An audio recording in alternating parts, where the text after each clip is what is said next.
Hey everyone, welcome. We'll just give it a few minutes for everyone to join and to get our speakers on stage.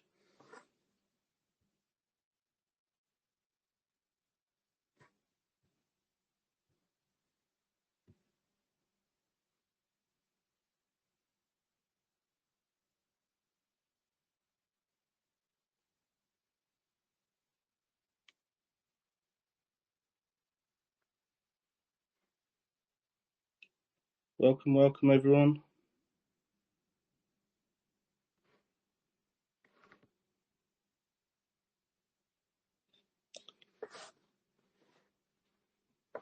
Just whilst we wait for all our speakers to join, this is being recorded and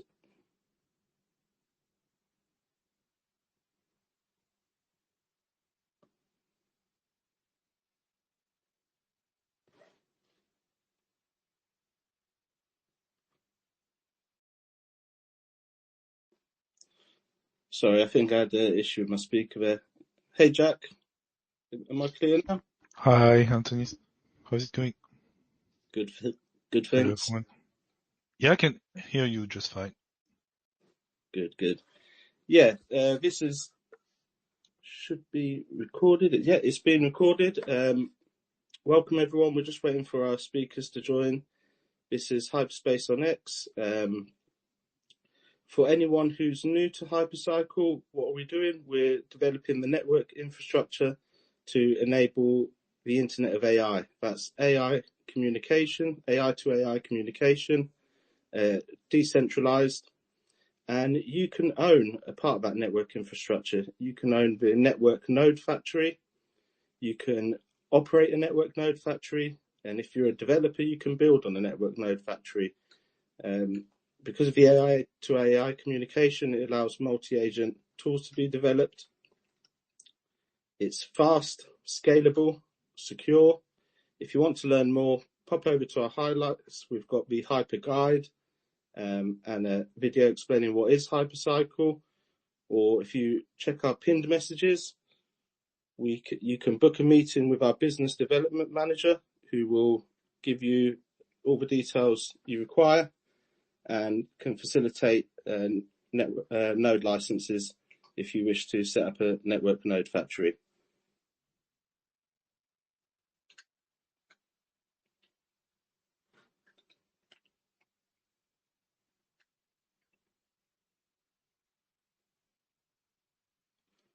Whilst we're waiting for Toufi to join us, Jack, I believe you had an update to provide?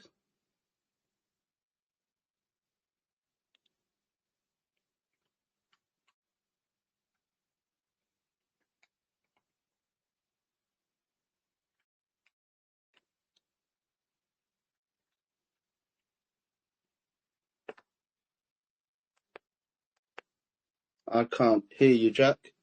I'm sorry, I was muted.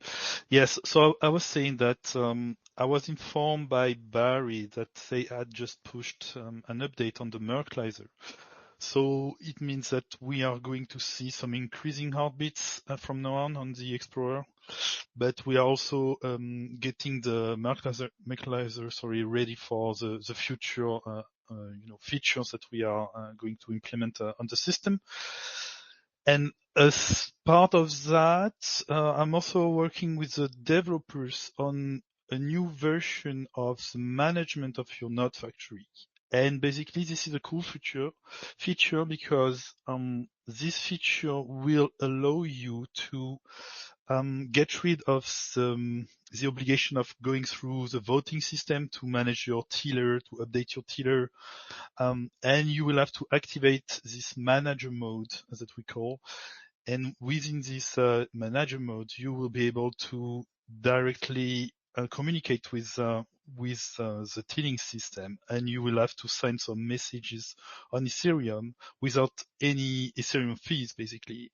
And this will allow you to manage your node factories more freely without any implication on your wallet spending, basically.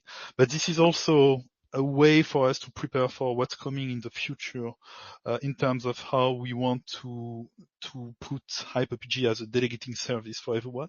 So this will also allow us to manage everyone's node factories when we are ready to do so. So this is something that I will explain in details in the next video coming soon.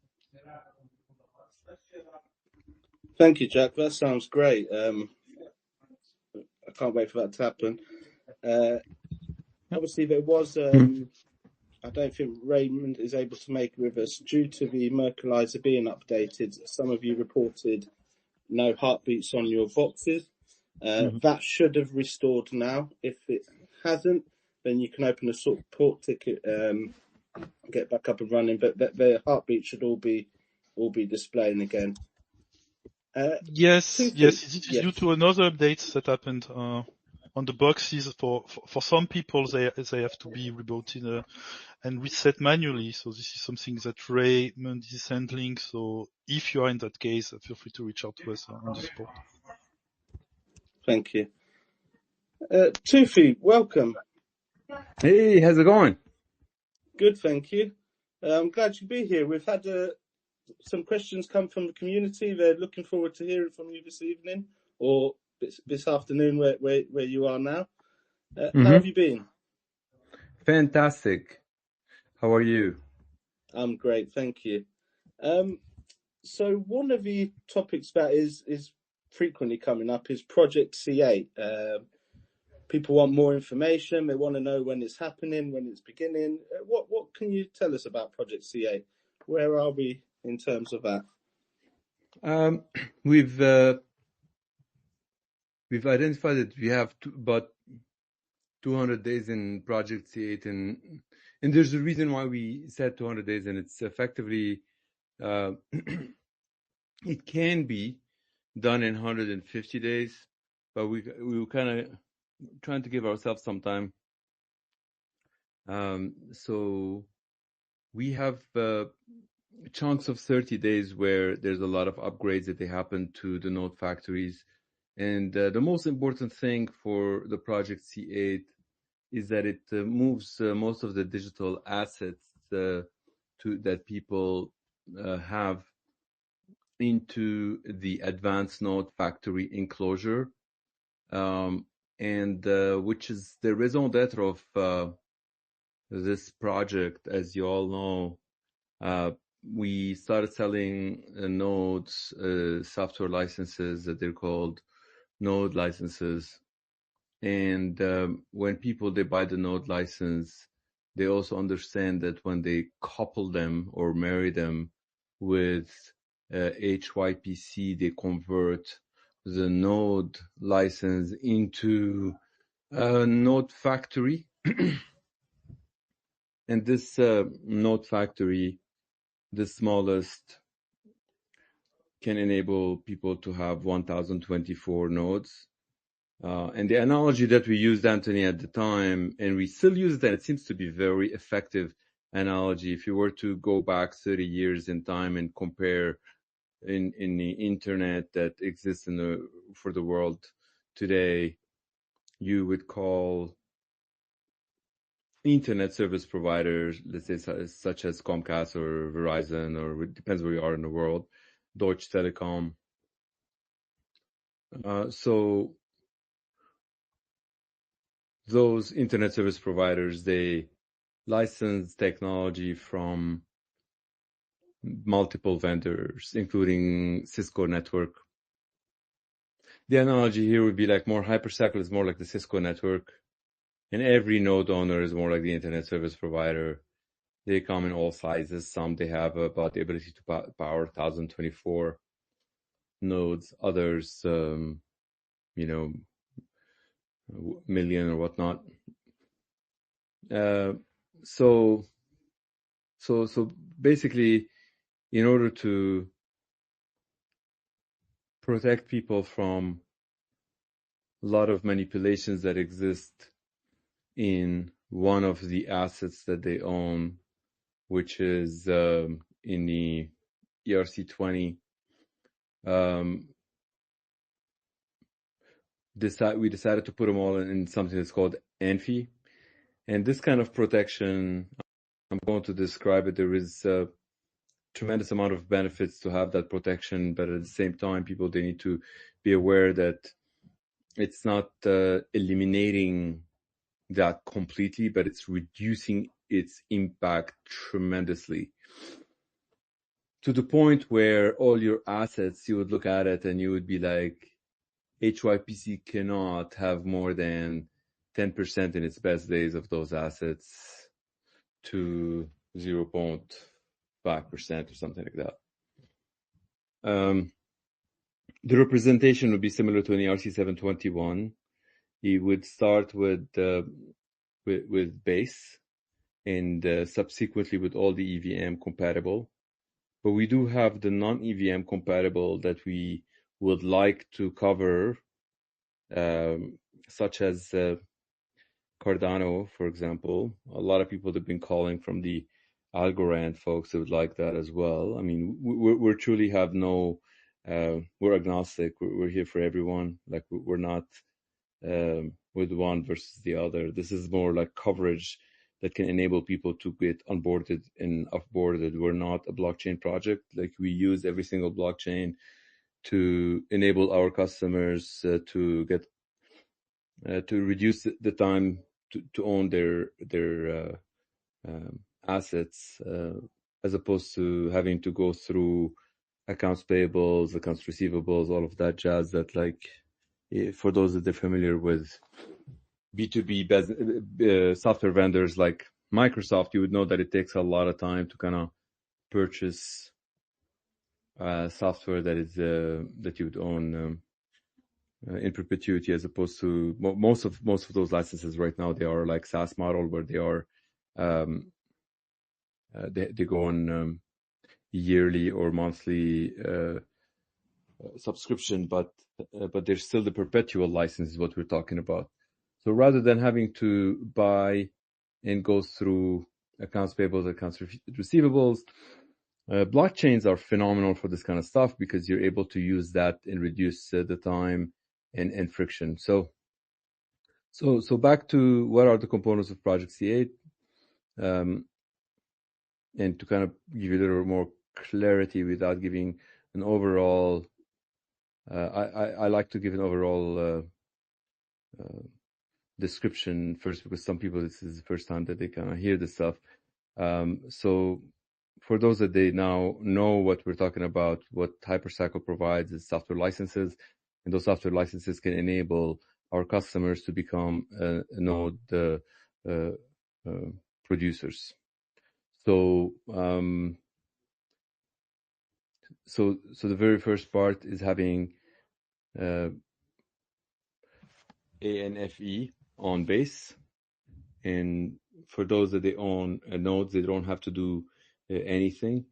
They just have to have the node either married or have an equivalent amount of HYPC sitting next to it in the exact same wallet, because the script is going to look for that, and the script will look like, let's say Kyle has 1024 HYPC and has one software license, then it drops to that same address on base, the ANFE, ANFE, the Advanced Node Factory enclosure. Now, what would Kyle do with that? Well, that's basically another representation of a node factory, and he's got it going for, let's say, 6 months or 9 months, depending on how active it is, and it starts producing nodes. Now, the difference is that ANFE, he's not going to lose anything he's got on Ethereum. This is an extension, okay? He still has everything that's going on in Ethereum, but ANFE is going to give him some additional stuff. So one of the things going to give him is the AMifier. So the first 30 days, we get people onto base. The subsequent 30 days, we will get people to have AMifier. So you don't, if you have ANFE in part of this thing, you don't have to pay for AMifier. But every time you skip a 30-day and you come in afterwards, it's already, the script already ran. And for those that are familiar with how,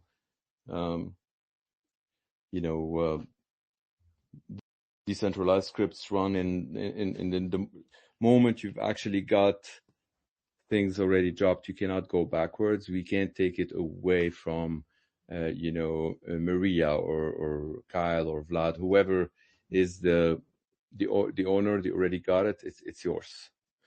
But if someone new coming in, they will have to purchase up until that moment if they still want to benefit from Project C8. Now, by the end of Project C8, I can tell you that that's a little bit better to tell you that without telling you what's going exactly after Amifier. And the reason why I'm not going to say what's going after Amifier, because it depends on third-party entities that they are joining us, whether they're merging with our company or we're buying them, or like there's a lot of cool things that they're going to be happening to enable those additional components to be dropped in. But the deal that we are going with is that they will have to provide for every Amphi owner that upgrade. So they will be Amifier first. The subsequent ones would be, let's say, XYZ, and then ABC, and so on and so forth. So now, towards the end of Project C8, if you look at your Amphi, you should be able to see that you have digital assets that their value in the market, the components, has got value in the market anywhere. We keep saying like a floor of $2,000, but a lot of people, they're telling me that the way they see it, the floor is going to be $5,000. We're not here to do any financial speculations. I'm just telling you the price of the Louis Vuitton purse or the, Fiat car or the Toyota. This is the price in the market of a Tesla car. Okay, so those, imagine you put them all in one container. You just add them up. It's simple math. Okay, so that's what the floor price would be. Now, if the market goes in their benefit and they end up having a $5,000 value, that's even better for the node owners. And to remind everyone what we do here as a company, we make sure that our clients are successful. We do everything on an ongoing basis now and for the life of this company is to make sure that the clients are successful. So this is some of the steps that will increase the likelihood and the chances and the level of success for our clients. Now, what it would also eliminate the certain attack vectors that people that there are in the financial market, they understand those attack vectors, and people in the crypto, they understand them really well.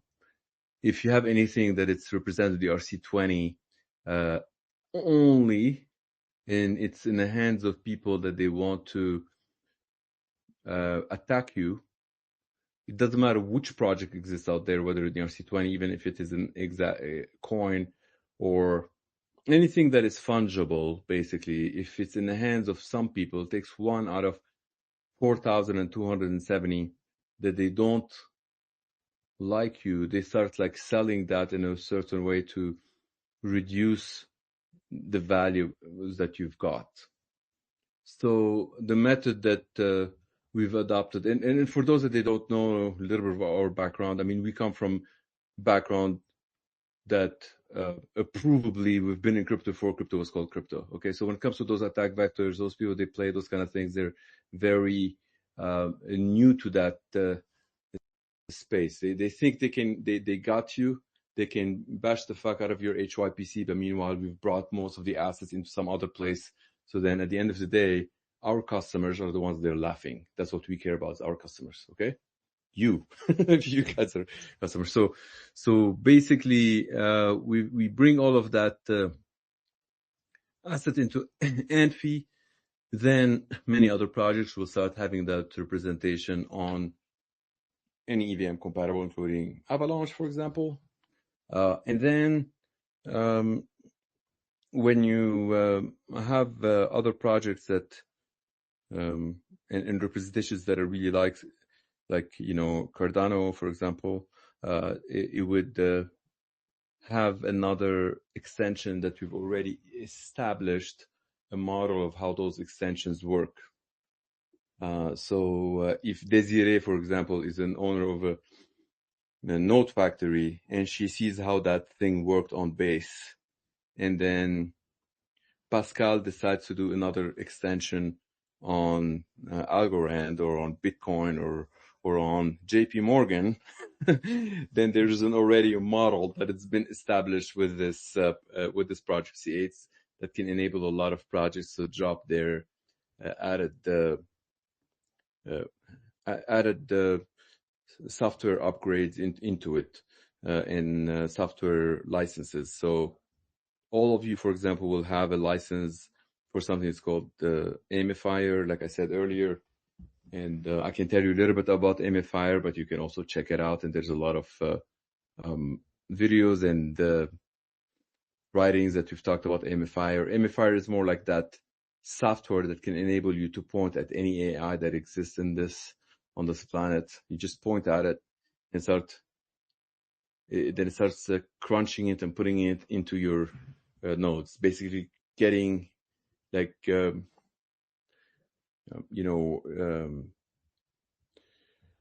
let's say there's another version of Claude that you want to get it in.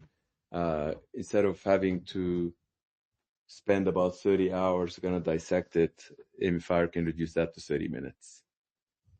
So you'll have a license of that Amifier, but what it also means that your factory, as it produces nodes, it produces nodes that they have licenses of Amifier.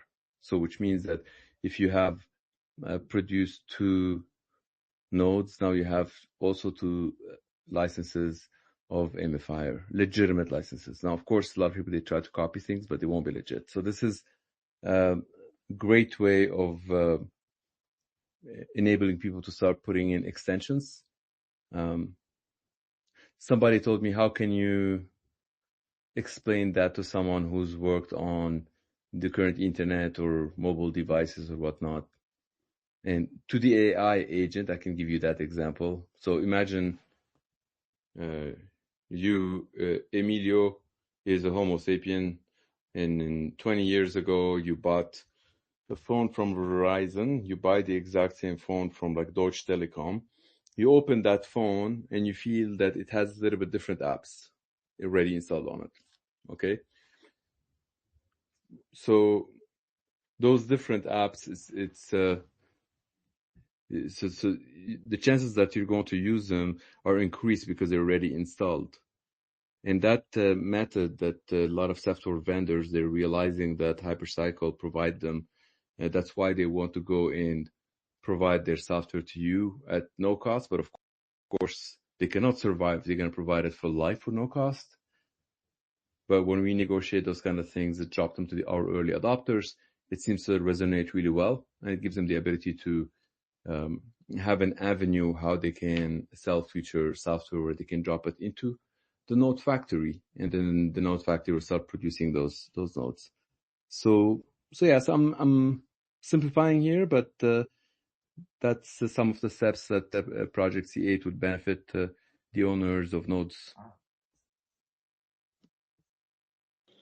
Thank you, Toufi. So to summarize, because there's quite a bit to digest there, one of the interesting aspects is that Project C8, companies that Hypercycle acquire or partner, not clear, these third parties, not just Hypercycle will benefit from these acquisitions. It's going to be the node factory owners also.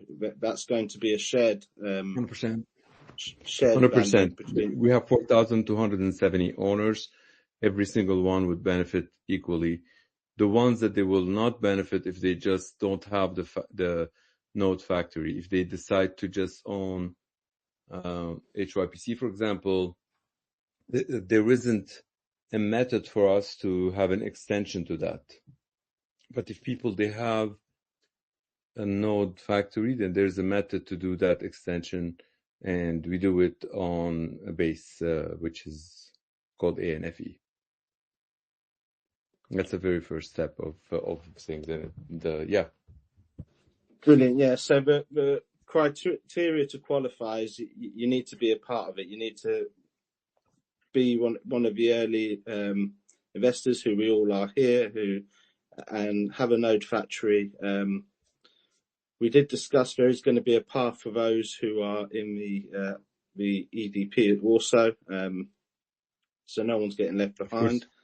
Of course. And yeah, the script looks at the wallet, and it says that if there's a wallet, or let's say call it an address to give it like more general term, if that has in it enough licenses that someone in the EDP is expecting to get back their HYPC at a certain date, then it drops the AND fee, equivalent amount of AND fee, into the same address, but on base ledger.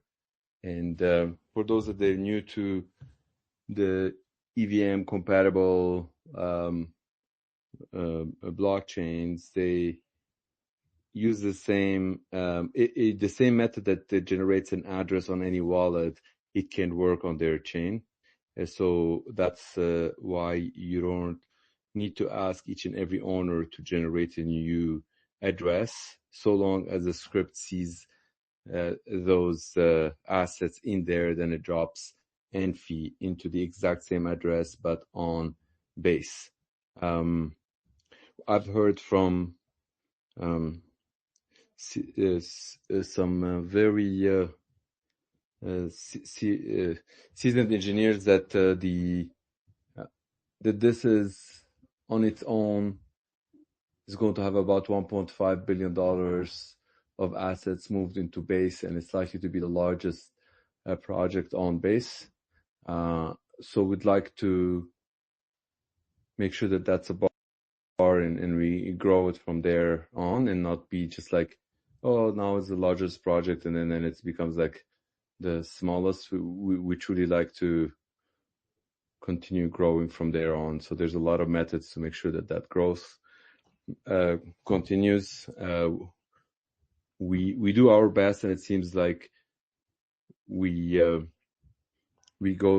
oscillate while we're doing that, and it seems like when we combat certain attack vector that many people have witnessed, those attack vectors, they're coming on HYPC, they would be pleased to see that is not going to be impactful in the future on their asset as much as it is today. Of course, people that they have done that attack, if they're not driven by ego or anger, they will realize that they need to boost it up to a certain level at some point in the future, because when they do, there's certain things in Project CA that can enable them to get engaged again. But otherwise, we continue plugging in our loyalties, our clients, and not for those that they kind of attacked our clients. So we don't really care about those much. But if they end up changing their direction and joining us and becoming a client, of course we would welcome them. But until then, we don't really care about them. Thank you, Toufi. So I'm just going to summarize. So for those who have a node factory, have a facility to set up a node factory, Project C8 will basically form a series of software components, and that is where the value will lie in the node factory, such as Aimify, for example. Expanding from there, obviously we said we're going to start with base, but we're interoperable, so we can go to Cardano, Avalanche, any network. It does. There's a couple of sort of vague subject matters that have been coming up that maybe you can expand upon. So we did touch upon it on the last X-Space. Hypercycle's ability to adapt to future environmental changes, for example, quantum computing, examples like that. Is there anything you can expand on that, Toufi? Yeah, of course. The well, it is inevitable that the actual quantum attacks are going to be hitting every single thing that exists out there. And luckily, with the architecture that's used in Hypercycle, we to combat that, the effort and upgrades they are a bit easier than the systems that you'd find out there, because there is no middle thing that you depend on. And of course, it's a logical thing. You know, if you were to have to upgrade the middle one and the two ends or three ends or whatnot, then it's an extra step that you need to do to upgrade that middle one. Because we don't have the middle one, then it's a great thing to have and to enable the upgrades on the two ends, like basically on a two peer-to-peer. So and they are upgradable. And it's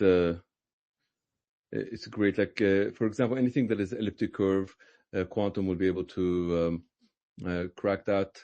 So you'd need to change that, and in order to change that on a system that runs on Ledger, you're kind of like I gotta do it as fast as possible, because everybody can see your address and they can take it and if they can crack it, they will.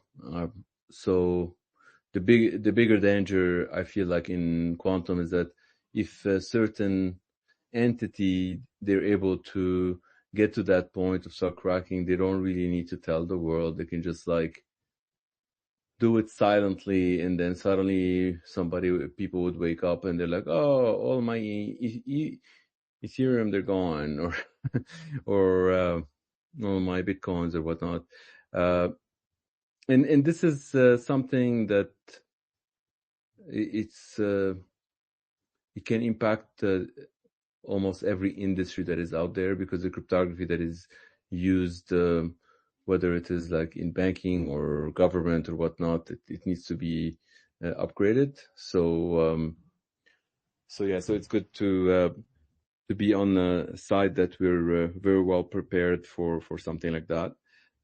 We still have to provide the upgrades, and if we don't provide the upgrades, anyone in the world can provide the upgrade. Like for those that are familiar with how decentralized systems work, you know what I'm talking about. Like it's not like you have to wait for a single company or single entity to provide those upgrades. If anyone provides those upgrades and you adopt them, then you're a happy camper.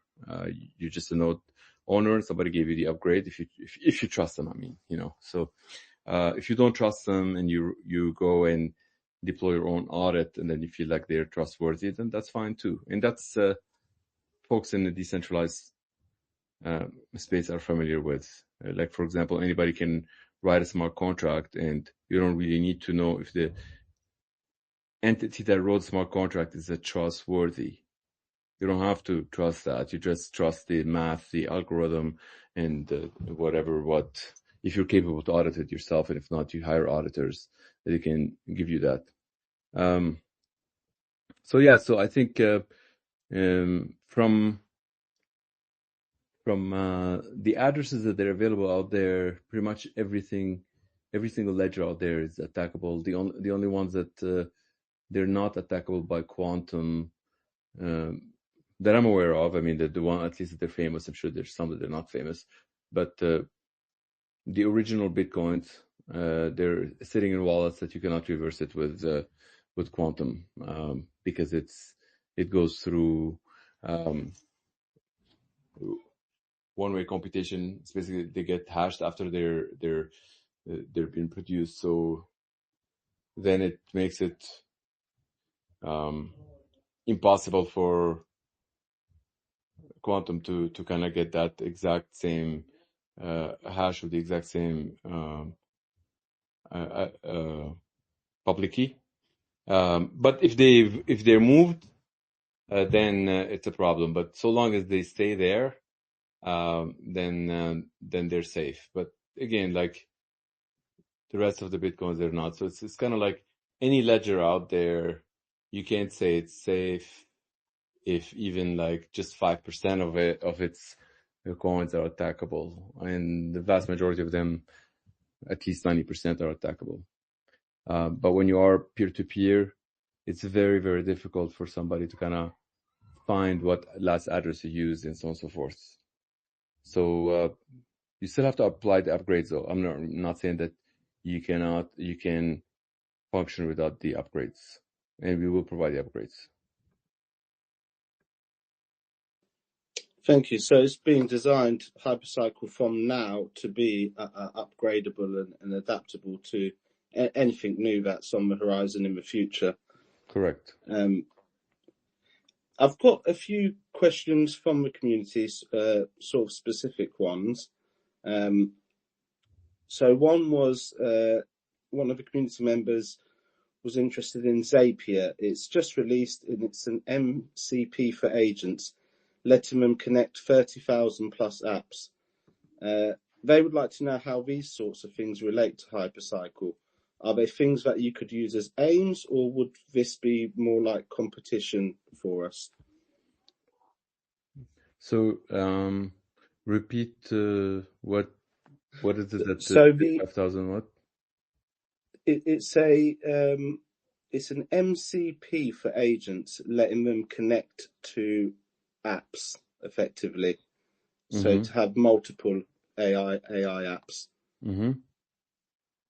And the query is this competition, or is this another thing that you could, in theory, utilize on HyperCycle? I need to be more familiar with that. Often when we find those players, they've addressed some components that they seem to be very good partners for node owners. Then we're in a good place. Like, for example, they might be able to have a lot of connections to a lot of the nodes, but they aren't able to solve how one node can contract another node that is stranger to it without having to depend on a third party. So without knowing those folks that you've just mentioned, if I were to ask you, do they provide the ability from having one node to contact another stranger node in a fully decentralized setting where basically it's permissionless? No, it's not. No, this isn't. It's not peer-to-peer. It's not decentralized. So it's still, as far as I'm aware on this one, the apps are still siloed. Okay, well then they can be very good clients if you're a node owner. You're a node factory owner, right? And which means that you're going to be producing some nodes. Is that accurate? If you're going to be producing some nodes, then you can take one of your nodes and put it in the network and connect to these guys. And if they're saying they've got 35,000 nodes in the back end, then you would become more like the gateway to the internet, because that is analogous to having Verizon or Comcast or any internet service provider to connect an entire knowledge worker entity such as like McKinsey or JP Morgan. That's what these guys, they seem to be. It seems like they're able to connect a lot of nodes to kind of work together, which is great. Then you're connect.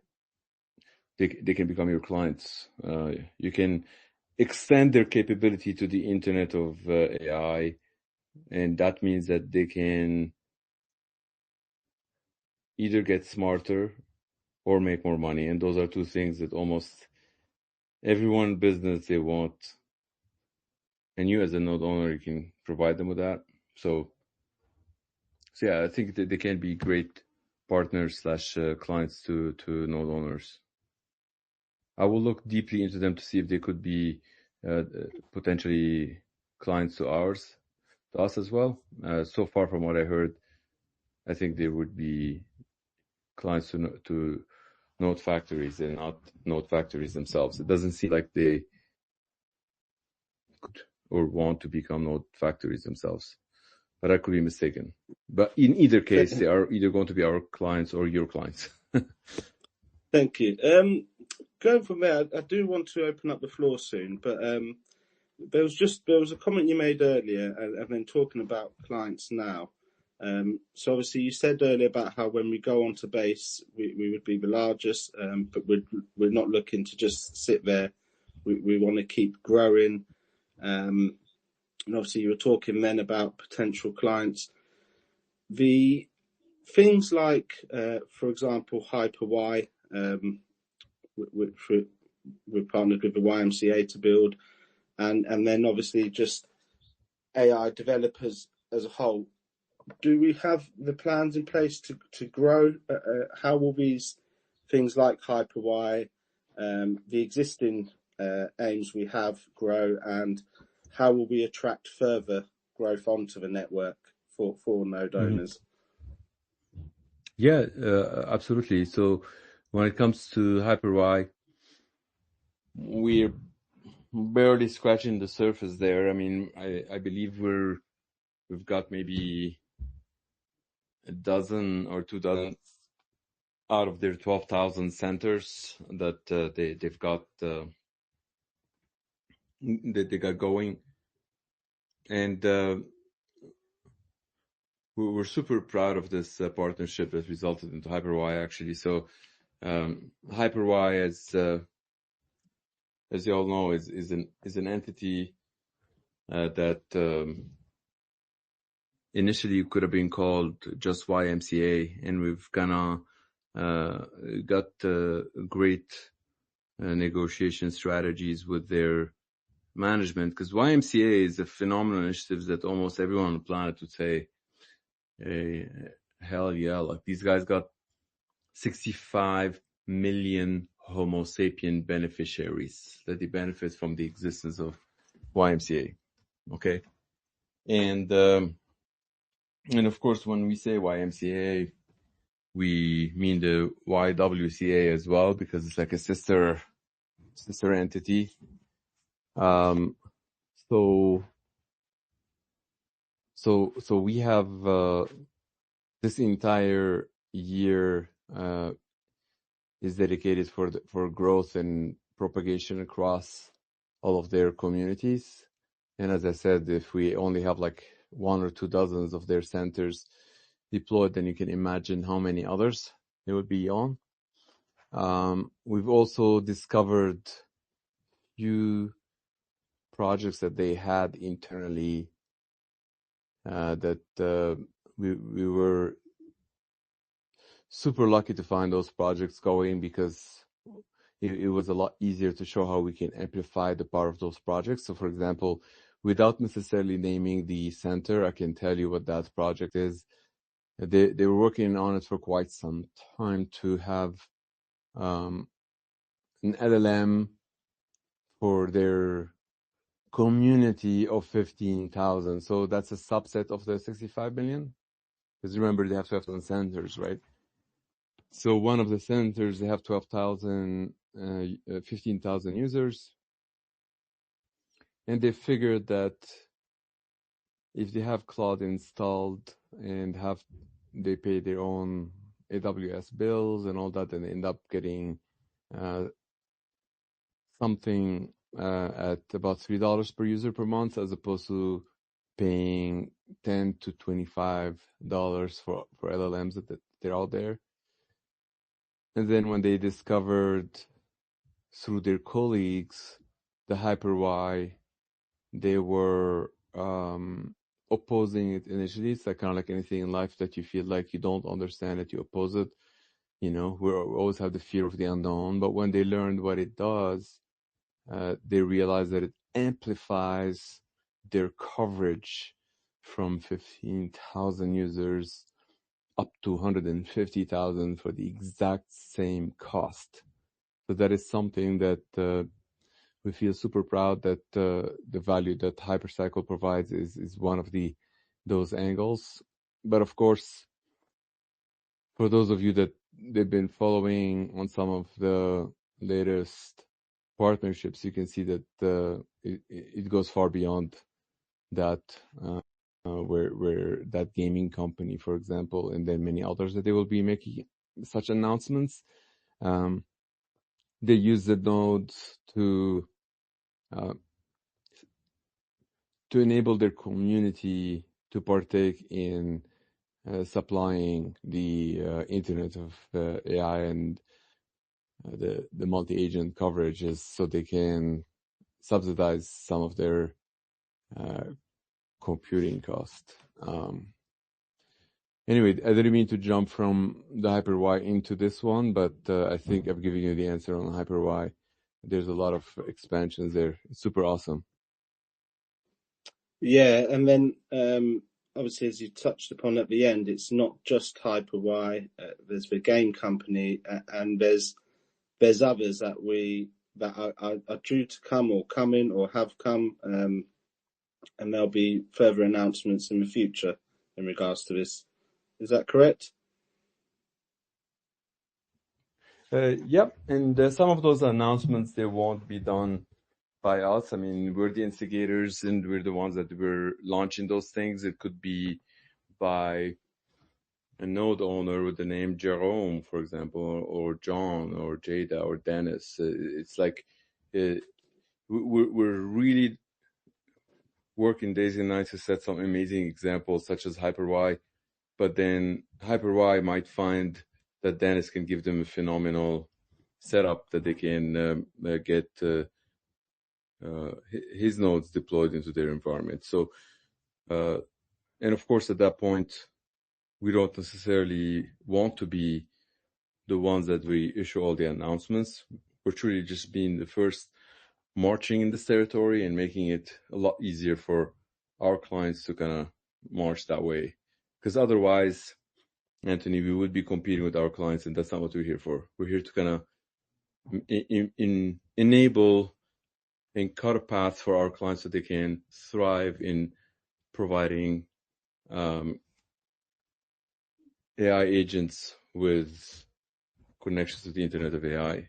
And all the projects they're working on, they kind of set that example and make it a lot easier for them to kind of follow those examples and deploy them themselves or expand on any one of our projects. Like we're not really, we don't want to be the centralized entity that own the Internet of AI. We want 4,270 current node owners to partake in that ownership and expand to perhaps have 4 million owners of that Internet of AI. The Internet of AI should belong to all Homo sapien, in fact, but I think that's a very good start to have many of us to go in that direction.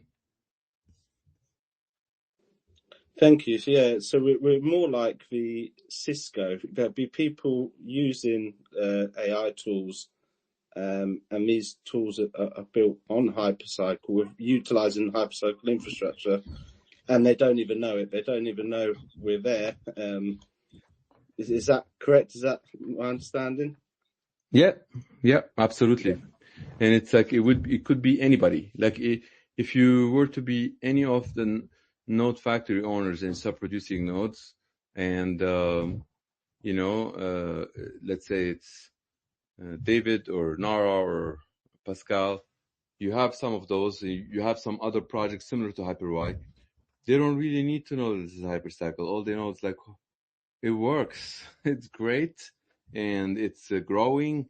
And the same way when Deutsche Telekom, they come and install the internet to you, they don't tell you that some of their providers is Cisco and many other providers as well. So you don't really need to know all the details. You just need a very good internet that works. And that's what we work days and nights on. Thank you. I'm going to open the floor now. So if anyone's got any questions for Toufi, please step up, request to speak, and I'll accept. There was one request from earlier from Norman. I'll just see if Norman's still there. I do also have one more question from the community. I'll let Norman's come up now, so I'll let Norman speak first if they wish to. Are you there, Norman? I am. Can you hear me? We can, yeah. Do you have a question for Toufi? Yeah, Toufi, I have two questions. First one is enabling on Base as well as Ethereum or the ETH network. Will the C8 be deployed on both of those for people who own on both? It's an extension, so it won't replace what you've got. So if you have a Node Factory on ETH or the equivalent of a Node Factory, basically you have enough HYPC and Node licenses, then the script will select your wallet address and put the ANFE on Base. So you'll have that added extension on Base. But ANFE in its additional components will, like the upgrades through Project C8, I am not aware of that to be done on Ethereum, although it doesn't stop anyone from having the ANFE on its own to be pushed on Ethereum as well. But in order to have the license to be getting all of that value that I've mentioned, it's the one that is on Base that we've selected at the present time. And that's where all of the digital assets are going to be dropped into that. Got it. All right. And the follow-up question is for the AIMS or AI machines, how is that marketplace going to grow?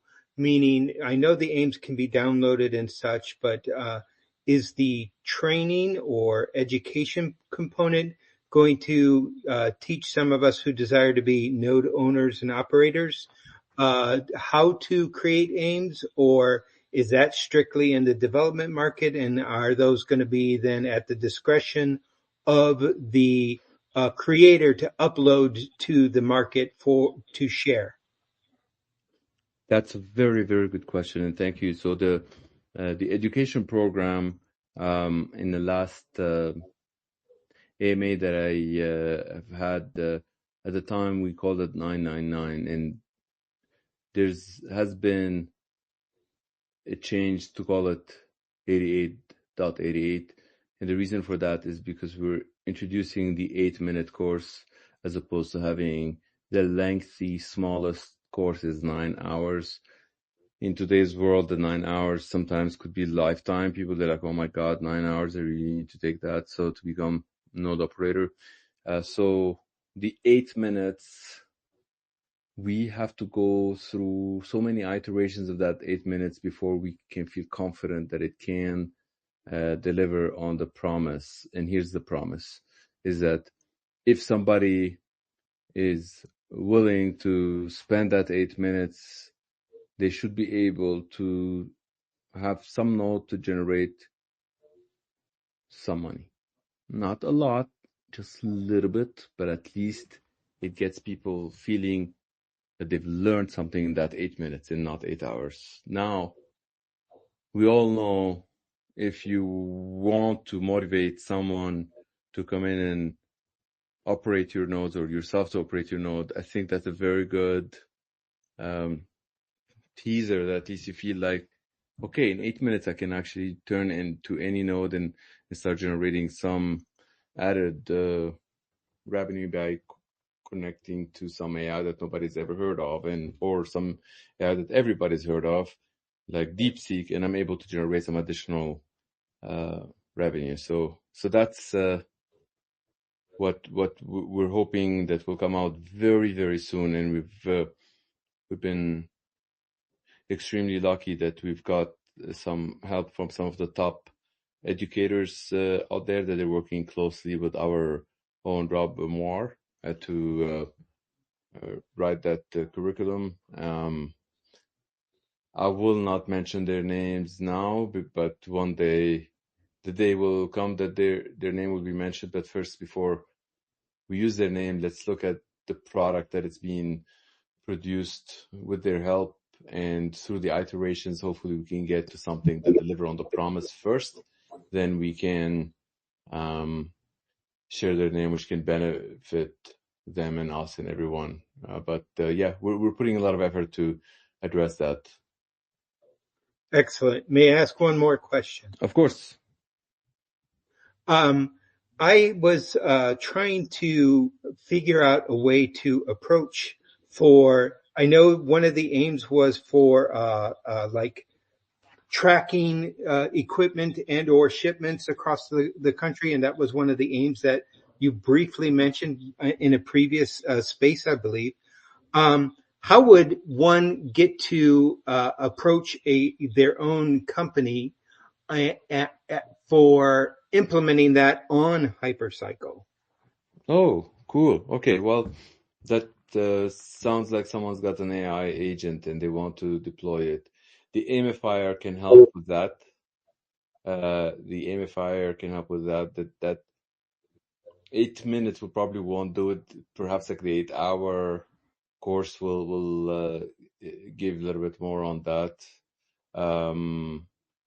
But I know certain folks internally that they're capable of doing that really well. They're more like as if they've spent the 8-day course.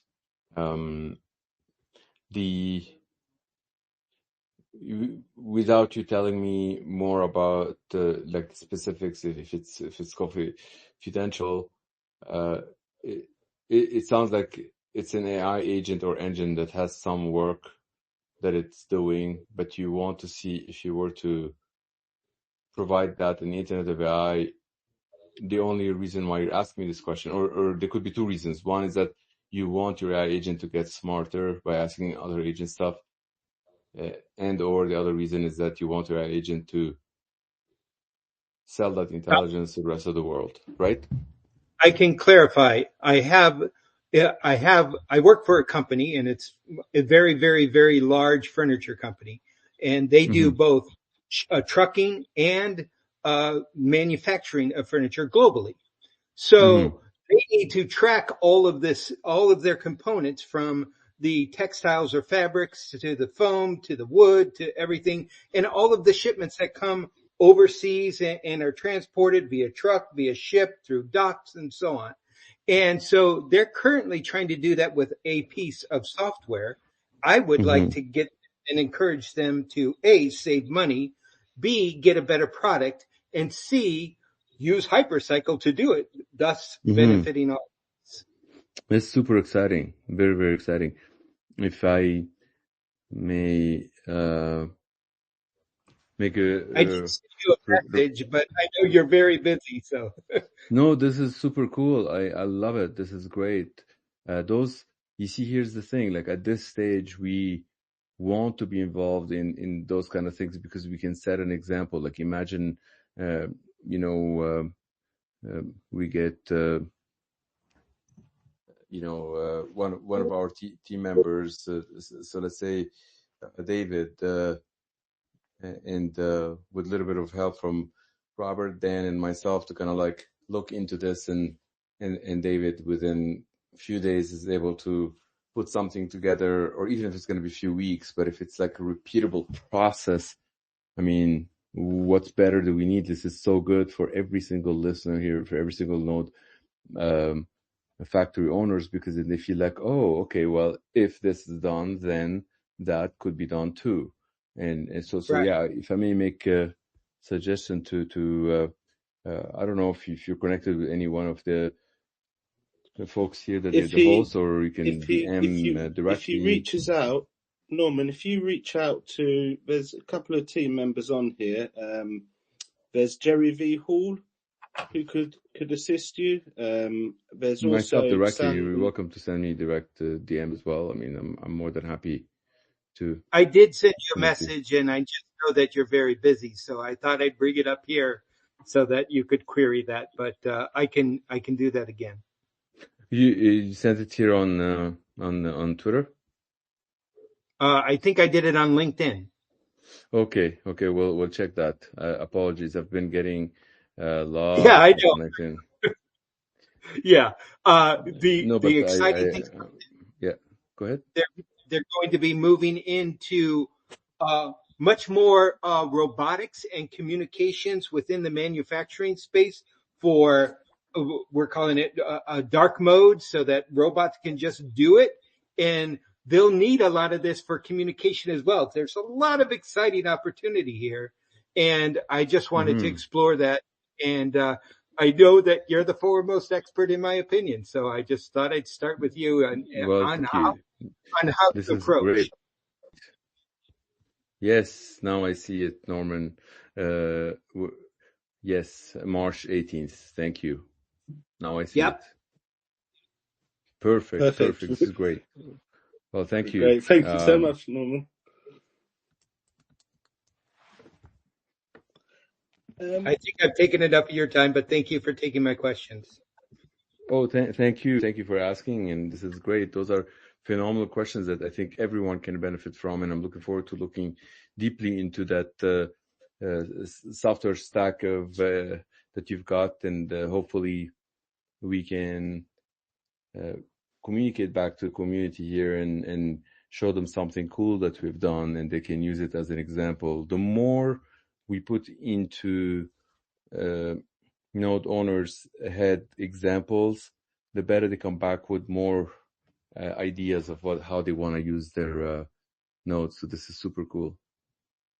Excellent. I'm glad I could ask the question and you were able to answer. Yeah, absolutely.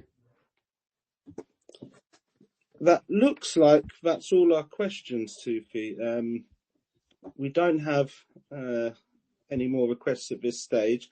One I'm going to get, and I know you probably can't answer, but one I know I'm going to get after the HyperSpace from a few is Project C8. When do we have a rough time frame for when it should be commencing? The last series of testing that I've received from the team, they have been positive that they should be able to push it through over the next few days. But I can tell you this, that by October 15th, we are done with Project C8. We're still going to push for September 15th. But by October 15th, we've definitely completed Project C8. And I say that with a lot of confidence because I know a lot of cool stuff happening after that. And it would be nice to have that wrapped up, which could mean that once we launch the project, that certain phases of 3 weeks, we may want to reduce them to 28 days. That's okay. 21 days, that's fine. But yeah, we're committed. We want it going more than anyone, believe me. This is something that we take testing really seriously, audit really seriously. We don't want to start getting $1.5 billion of assets moved and then find out like a few months on the road, like, oh, we've missed this thing there or whatnot. And as everybody knows, that this is the initiation of something that can be like a lot larger. If I were to say, hey, $1.5 billion assets and that's it, like we would have retired over a year ago and then called it a day and moved on in life. Like we really want to get started with that. So there's a lot of things to be taken very seriously.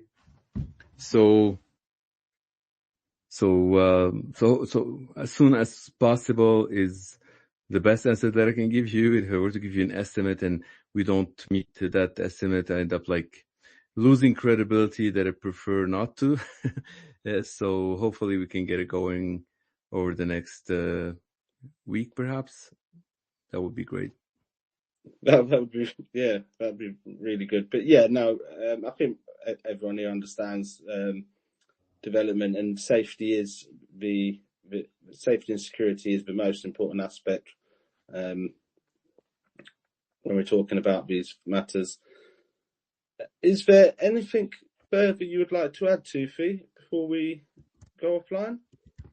Well, as usual, I'm extremely thankful for this fabulous community. I can see it growing. I can see a lot of methods that we've deployed recently. They've been growing steadily. And the most important thing that I've noticed since the last AMA until now that I'm very thankful for a lot of folks out there is that the shift towards positive attitude and immunity to all of those that they're trying to spread false rumors and get people to be in a negative state, that they haven't been successful. So it gives me and it gives us a lot of great feelings that we've already covered this really nicely. We've built phenomenal immunity.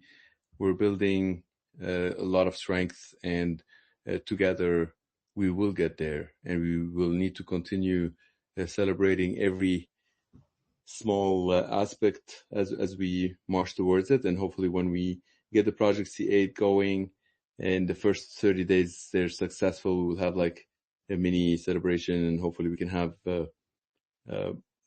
all of it done by October, that people will get to see what's been waiting for them as a very nice surprise. And until then, I will not talk about what that surprise is, because it would be nice to exceed people's expectations. So